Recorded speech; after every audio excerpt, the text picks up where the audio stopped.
everybody. Today we're doing, yes, another flower.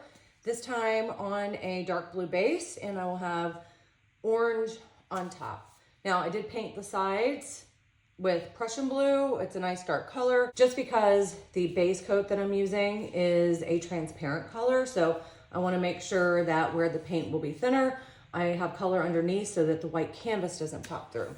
Let's go ahead and get started here. This is my base coat. This is Amsterdam greenish blue, an absolute beautiful color. To start, we're gonna put just a little bit in the center, and then we're gonna spin that out. This is just to get it to the thickness that I wanted, because I think I've mentioned in some of my other videos, I had a challenge with the direct center being slightly too thick, and my colors would sink in.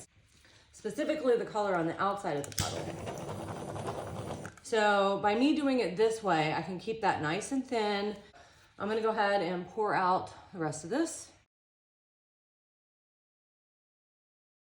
Okay, let's give this a little twirl just to smooth it out a bit. Let me give this another torch. There are lots of bubbles in here. I did make this paint a couple days ago. However, I did just strain it late last night. So there's still a lot of bubbles that are in here, a lot of air that's trapped in the paint. Okay, let's start laying our colors. The first color I'm going down with is titanium white.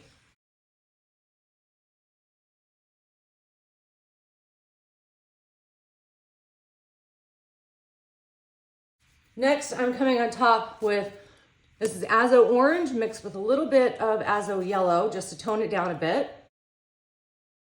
And I'm using the white underneath to serve two purposes. Number one, it will serve as a barrier between the blue and the orange, because I do not want that orange interacting with the blue to make mud. Secondly, because this is a semi-transparent color, I think the white underneath will brighten it a little bit.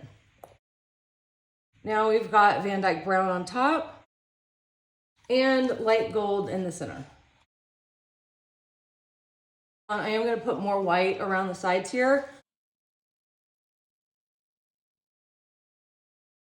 Now I've got this Naples yellow red that I'm going to pour around the outer side of the ring. Okay, now I'm going to pour a little bit more base coat around the puddle just to make sure that the petals have enough juice or base coat underneath them to make it to the edge.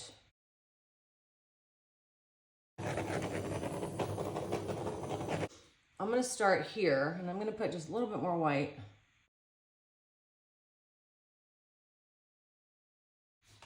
All right, let's start the blowout.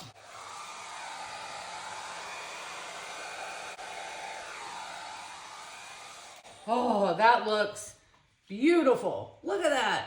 Oh man, that's so nice. I will put a little more white down too.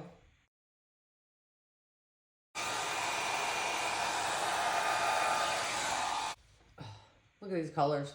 Aren't they to die for?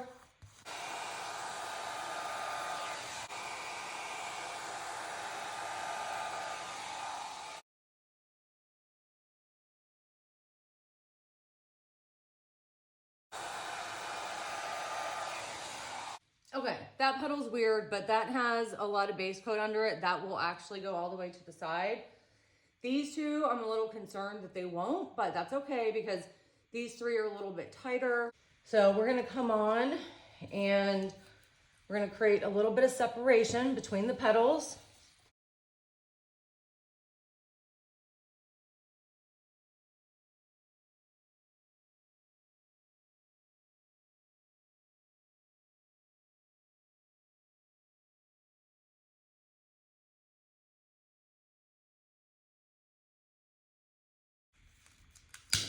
Pop the center.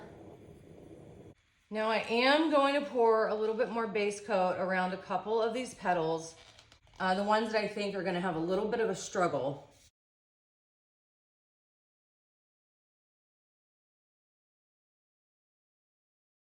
Moment of truth here. Let's go ahead and give this thing a little spin.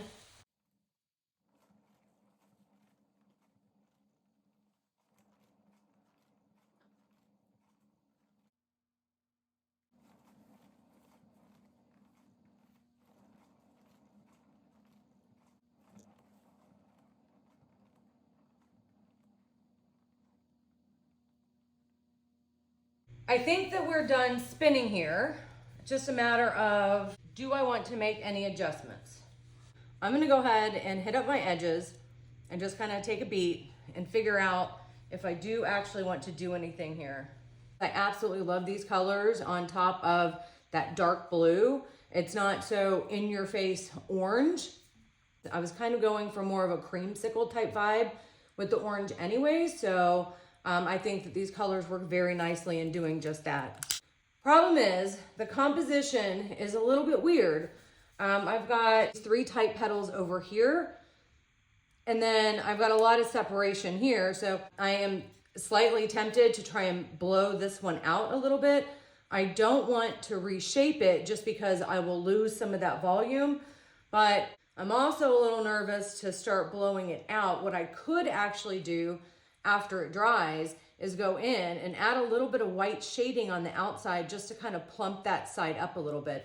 And I think that's actually the route I'm going to take here because I really don't want to mess with this. It's hard to try and blow a petal after it's been spun just because there's not a whole lot of paint left on the canvas for it to go anywhere. You know, when I look at each one of these petals, each one of them is just really unique and really beautiful. And I'm not sure if you're picking up the variations of blues and some browns that are thrown throughout this, but it's absolutely gorgeous. I mean, there's even a little hint of green in a couple of them.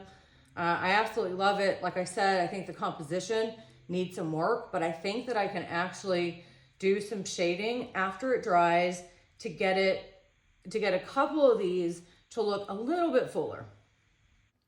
Well, I think we're done here, and I do love the final result. I'll go ahead and take you in for some close-ups, and thank you all for watching.